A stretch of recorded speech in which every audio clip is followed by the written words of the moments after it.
তীব্র গরমে হাঁসফাঁস অবস্থা জনজীবনে। হাসপাতালেও বেড়েছে রোগীদের উপচে পড়া ভিড়। তাপপ্রবাহের আরো খবর জানাতে এই মুহূর্তে শেরপুরে আছেন শহীদুল ইসলাম হীরা ও হবিগঞ্জ সদর হাসপাতালে আছেন রাশেদ আহমেদ খান। সরাসরি প্রথমে যাচ্ছে হীরার কাছে। বৈশাখের দ্বিতীয় সপ্তাহ চলমান থাকলেও শেরপুরের আকাশে এখন পর্যন্ত বৃষ্টি এবং ঝড়ঝঞ্ঝার দেখা মেলে। প্রচন্ড রৌদ্রের তাপে শেরপুরবাসী এখন অতিষ্ঠ।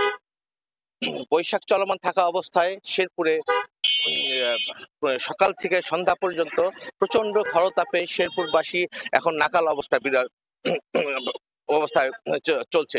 এখানে এই মুহূর্তে শেরপুরে যে গরম অনুভব করা যাচ্ছে, সেই গরমে বিশেষ করে খেটে খাওয়া মানুষ, যারা রিক্সা চালক, ভ্যান চালক এবং যারা দিনমজুরের কাজ করেন, তারা সবচেয়ে বেশি কষ্টে আছেন।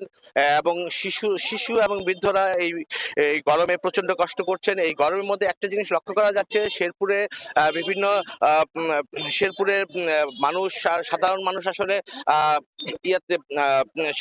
আসলে ফ্যান এবং উচ্চবিত্তরা এয়ার কন্ডিশনের উপর নির্ভর করে। কিন্তু শেরপুরে দেখা যাচ্ছে বেশ কিছুদিন যাবত গরম পড়ার সাথে সাথে বিদ্যুৎও শেরপুরে কিছুটা লুকোচুরি খেলা খেলছে। এই কারণে শেরপুরবাসীর কষ্ট বা গরমের জনিত কারণে কষ্ট খুব বেশি হয়ে দাঁড়িয়েছে। আমি শেরপুর সদর হাসপাতালের কর্তৃপক্ষের সাথে কথা বলে গিয়েছি। তারা আমাকে জানিয়েছেন শেরপুর সদর হাসপাতালে 100 শয্যা বিশিষ্ট হাসপাতালের লোকবল থাকলেও 250 শয্যা বিশিষ্ট হাসপাতালে চিকিৎসা চলছে। আজকে শেরপুর জেলা হাসপাতালে 250 শয্যার জেলা হাসপাতালে 544 জন রোগী ভর্তি হয়ে আছেন। তারা বেশিরভাগ ক্ষেত্রেই তারা গরম জনিত রোগে আক্রান্ত হয়েছেন। ডায়রিয়া থেকে শুরু করে নিউমোনিয়া থেকে শুরু করে গরম জনিত রোগে আক্রান্ত হয়ে তারা হাসপাতালে ভর্তি হয়েছেন। শেরপুর সদর হাসপাতালে বিভিন্ন চিকিৎসকরা আমাকে জানিয়েছেন শেরপুরবাসীর জন্য তারা পরামর্শ দিয়েছেন, শেরপুরবাসী যেন অতিরিক্ত প্রয়োজন ছাড়া ঘর থেকে বের না হয় এবং তারা যেন তরল খাবার গ্রহণ করেন, যেমন স্যালাইন, শরবত এবং ঠান্ডা পানি তারা যেন গ্রহণ করেন এবং রাস্তাঘাট থেকে যেন ফুটপাত থেকে খোলা খাবার তারা গ্রহণ না করেন। এই পরামর্শ শেরপুর চিকিৎসকরা শেরপুরবাসীর জন্য দিয়েছেন। তো শেরপুরে এই ছিল আমার কাছে সর্বশেষ গরমজনিত খবর। এই মুহূর্তে আমরা আবার চলে যাচ্ছি আমাদের সহকর্মী হবিগঞ্জে রয়েছেন আর রাশেদ আহমেদ খান। আমরা চলে যাচ্ছি রাশেদ আহমেদ খানের কাছে। সারা দেশের ন্যায় হবিগঞ্জেও তীব্র তাপদাহ এবং প্রচণ্ড গরমে হবিগঞ্জের জনজীবন বিপর্যস্ত হয়ে পড়ছে। আমরা সকাল থেকে ছিলাম হবিগঞ্জ সদর হাসপাতালে।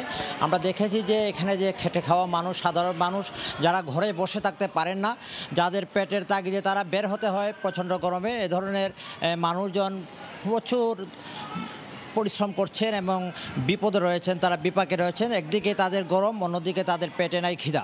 এছাড়া হবিগঞ্জের যে বিভিন্ন হাসপাতাল আছে, স্বাস্থ্য কমপ্লেক্স, সব স্বাস্থ্য কমপ্লেক্সে এই গরমের কারণে রুগীরা ভর্তি হচ্ছে। এবং বিশেষ করে আমরা হবিগঞ্জে সদর হাসপাতালে ছিলাম, এখানে আমরা দেখেছি যে শিশুরা বিশেষ করে এখানে গরমের কারণে আক্রান্ত হয়ে ডায়রিয়া এবং নিউমোনিয়া আক্রান্ত হয়ে এখানে ভর্তি হয়েছেন।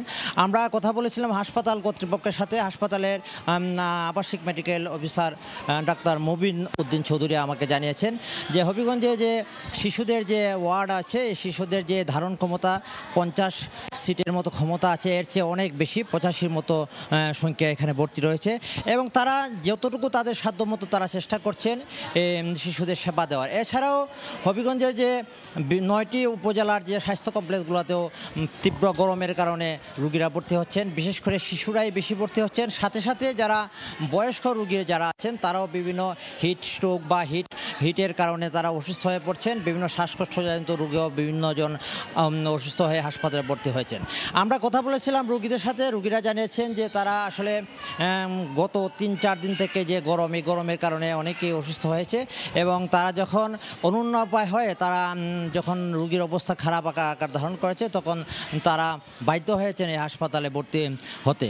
তো তারা জানিয়েছেন যে ডাক্তাররা এখানে যারা আছেন তারা তাদের সাধ্যমতো চেষ্টা করছেন এবং চিকিৎসকরা যা জানিয়েছেন আসলে হবিগঞ্জ সদর হাসপাতালের যে ধারণ ক্ষমতা যে রুগীদের যে বেড আছে এর চেয়ে অনেক বেশি, অনেক জায়গায় মেঝেতে রেখে রুগীদের চিকিৎসা চলছে। তারা চেষ্টা করছেন যে যতটুকুই তারা পারেন তারা চেষ্টা করছেন তাদের রুগীদের সেবা দেওয়ার। তো আমরা কথা বলেছিলাম যারা হাসপাতাল কর্তৃপক্ষ জানিয়েছেন যে রুগীদেরকে তারা কিছু কিছু স্যালাইন তারা ফ্রি দিচ্ছেন, এছাড়া বেশি দামি যে ওষুধগুলো তারা দিতে পারছেন না, যার কারণে রুগীরা বাইরে থেকে কিনে খেতে হচ্ছে। এছাড়া রুগীরা জানিয়েছেন যে ডাক্তার তাদের চাহিদা মতো যেভাবে ডাক্তার আসা দরকার এভাবে ডাক্তার আসেন না, দিনে হয়তো একবার তারা আসছেন, আসার কারণে তাদের যে রুগীদের যে ঘন্টায় ঘন্টায় যে কোনো ফলো আপ দেওয়া এই ফলো আপটা হচ্ছে না। তারপরেও তারা বলছেন যে যতটুকু তারা চেষ্টা করছেন যে এই রুগী যতটুকু এখানে ধারণ ক্ষমতার বেশি রুগী আছে তারপরেও তারা চেষ্টা করছেন যে তারা যতটুকু সেবা দেওয়া যায় এই সেবা তারা চালিয়ে যাচ্ছে। তো এই ছিল আজকে সদর হাসপাতালের ডায়রিয়া এবং শিশুদের আপডেট সর্বশেষ। সরাসরি যুক্ত ছিলাম হবিগঞ্জ ও শেরপুরে।